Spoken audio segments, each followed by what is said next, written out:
E aí, minha aprovada, vamos resolver a questão 28, né, da lista 4 de cálculo 2 do Bruno, beleza? É o seguinte, a questão pede para a gente calcular, né, a derivada direcional dessa função, dessa f de x, y, no ponto P, na direção desse vetor v, tranquilo? E é o seguinte, o que é a derivada direcional? A derivada direcional é um valor numérico, é uma taxa de variação, então o resultado é um número, um escalar, um número real, beleza? Uma constante. E é o seguinte, como é que eu calculo a derivada direcional? Para eu calcular a derivada direcional de uma função f na direção de um vetor unitário, u, que é onde a gente usa essa notação desse acento circunflexo, quando o vetor é unitário, eu tenho que calcular o gradiente da função f num ponto dado, num ponto P, beleza? Porque o gradiente ele é só um operador diferencial vetorial. Ele opera uma função, transforma ela num vetor, né?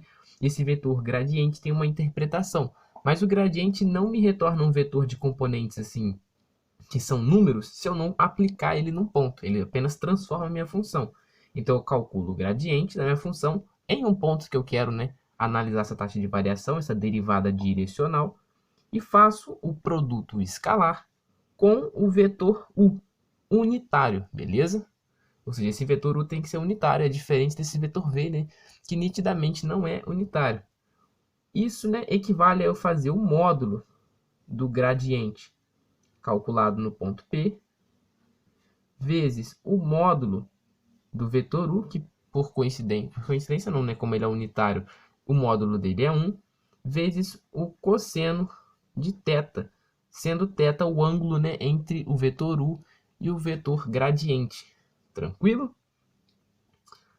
Então, beleza, vamos lá. Como é que a gente vai calcular o gradiente, né, que é o vetor composto, né, pelas nossas derivadas parciais? Gradiente de f vai ser o seguinte, ó, derivada em relação a x de f, derivada em relação a y de f. Só que eu vou usar uma notaçãozinha diferente, que é essa aqui, para vetor, beleza?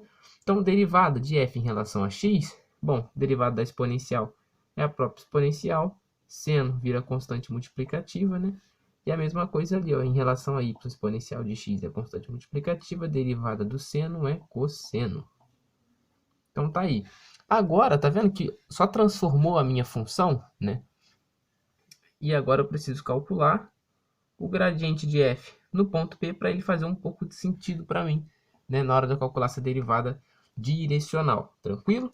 Sendo o ponto P o ponto 0 para x e π sobre 3 é 60 graus para y, exponencial de 0 é 1. Seno de π sobre 3 é raiz de 3 sobre 2. Raiz de 3 sobre 2. Exponencial de 0 continua sendo 1. Cosseno de 60, né, que é π sobre 3, é meio, ou seja, 1 sobre 2, né? Assim como o seno de 30 é meio, né? Diga-se de passagem. Agora, como é que eu vou, né, determinar o meu vetor u unitário? Sendo que eu já determinei o gradiente de f calculado em p.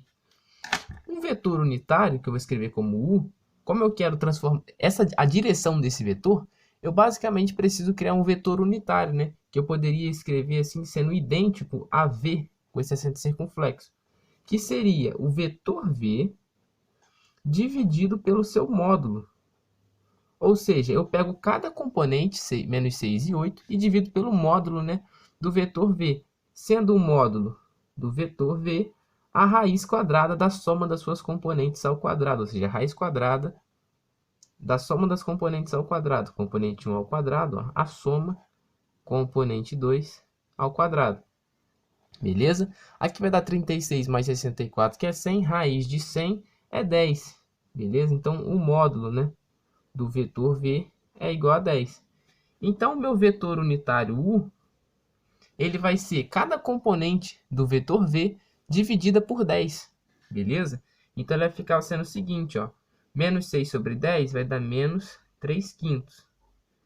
E 8 sobre 10 vai dar 4 quintos. Beleza?